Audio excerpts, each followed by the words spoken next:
Құран оқыса ағатын бұлақтың шындығы ашылды. Түркістан облысының аумағындағы тылсымға толы жылаған ата бұлағы туралы видео көпшіліктің қызу талқысына түсіп жатыр. Онда бұлақтан қандай жағдайда су пайда болатыны көрсетілген деп хабарлайды Экспресс. Видео авторының айтуынша, онда Құран оқыса ғана су ағады деген сөз жалған. Үңгірден әрбір 15 минут сайын су шығатынын айтады. Ал бұл сондай табиғи құбылыс.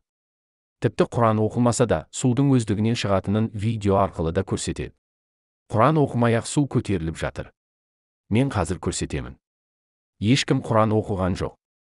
Қараңыздар, әдейі көрсетіп жатырмын. Су өзімен өзі ақты, дейді азамат. Өзге желі қолданушылары да осы бұлақ жайлы әркімнің қауесетіне сене беруге болмайды деп есептейді. Бұл жер асты суларының қысымынан ағады. Фанатиктердің ойлап тапқаны шығар, мына кісі дұрыс айтады.